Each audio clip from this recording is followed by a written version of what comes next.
Chapter 9. The Spirit of Independence. This manuscript was read before the delegates at the General Conference in Washington, D.C., May 30, 1909.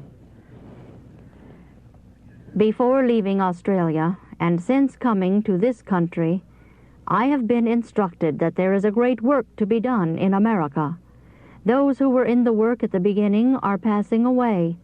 Only a few of the pioneers of the cause now remain among us.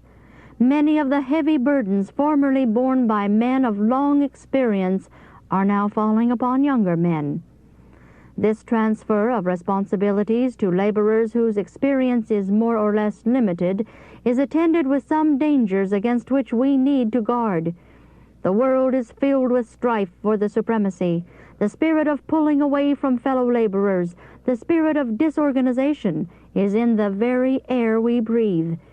By some, all efforts to establish order are regarded as dangerous, as a restriction of personal liberty, and hence to be feared as popery. These deceived souls regard it a virtue to boast of their freedom to think and act independently. They declare that they will not take any man's say-so, that they are amenable to no man. I have been instructed that it is Satan's special effort to lead men to feel that God is pleased to have them choose their own course independent of the counsel of their brethren.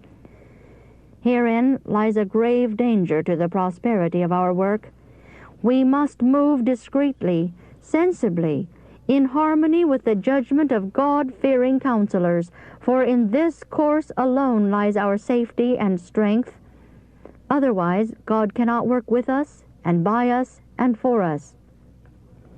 Oh, how Satan would rejoice if he could succeed in his efforts to get in among this people and disorganize the work at a time when thorough organization is essential and will be the greatest power to keep out spurious uprisings and to refute claims not endorsed by the Word of God. We want to hold the lines evenly, that there shall be no breaking down of the system of organization and order that has been built up by wise, careful labor. License must not be given to disorderly elements that desire to control the work at this time. Some have advanced the thought that as we near the close of time, every child of God will act independently of any religious organization. But I have been instructed by the Lord that in this work there is no such thing as every man's being independent.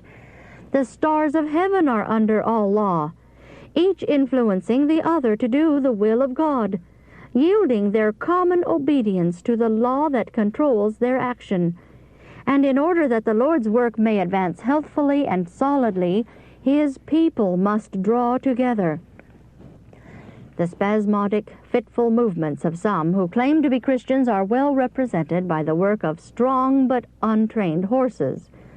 When one pulls forward, another pulls back, and at the voice of their master, one plunges ahead, and the other stands immovable.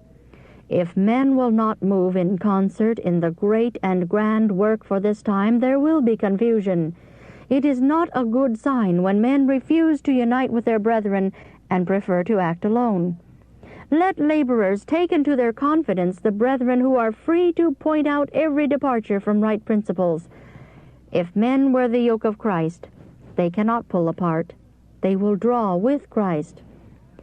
Some workers pull with all the power that God has given them, but they have not yet learned that they should not pull alone. Instead of isolating themselves, let them draw in harmony with their fellow laborers. Unless they do this, their activity will work at the wrong time and in the wrong way. They will often work counter to that which God would have done, and thus their work is worse than wasted.